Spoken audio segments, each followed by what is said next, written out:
Hello guys, so maraming nagtatanong sa akin kung ano nga ba daw yung ginagamit kong whipped cream na nilalagay ko dun sa aking mga panindang, mga prop. So today, papakita ko sa inyo kung paano ko to gagawin and ano-ano yung mga ingredients na kailangan. So simple lang ang mga kailangan natin at makakagawa na tayo ng simpleng whipped cream. Ayan, so syempre gagamit tayo ng pan prop ng Enjoy. Ito yung pinaka magiging whipped cream natin. Ayan, so ito yung pan prop whipped cream powder. So powder to na pwedeng gawing whipped cream. So ang kailangan lang natin para makagawa tayo ng whipped cream, sa timplang to ha, kailangan natin ng 1 cup ng whipped cream powder. Ayan, yung pan prop. And 250 ml na cold water. At condensed milk. Ayan, gagamit lang ako ng kalahating lata nitong condensed milk na cowbell. Cowbell ang gamit ko. Ito yung maliit na condensed. Pwede naman kahit anong brand ng condensed milk. Basta condensed milk, ito naman yung magpapatamis sa ating gagawing whipped cream. So, para may lasa na yung whipped cream natin. Hindi lang powder na pan prop yung ilalagay natin. Para naman may lasa na siya pagka inilagay natin sa ating mga prop. So, ang gagawin ko, ilalagay ko lang siya dito sa bowl ng aking mixer. Ayan, pwede kayong gumamit ng kahit anong mixer. Pwede yung hand mixer, stand mixer, o kaya kung wala, pwede naman yung whisk. And pagtsatsagaan nyo nga lang. No? So, pero kung may machine kayo mga ganon na stand mixer, hand mixer, yan, mas maganda.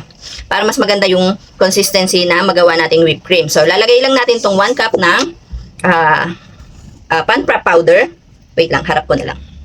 Ayan, so ito yung 1 cup ng pan prop powder. So, itong gawa na to ay kasya lang sa isang maliit na Tupperware. So, lagyan na natin siya ng cold water. Then, yung condense.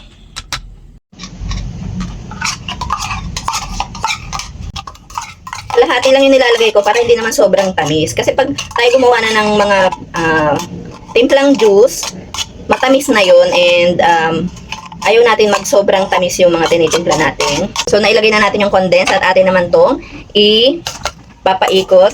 And haluin lang natin pala. Yan, haluin lang natin para mag-mix na silang lahat. Ayan, so sinalang na natin siya dyan and iintayin lang natin siyang mag-volume. Kumbaga, mag-doble-doble yung volume niya and okay na yon. So, mamaya ipapakita ko sa inyo yung result after ng pag-mix natin dito sa stand mixer natin.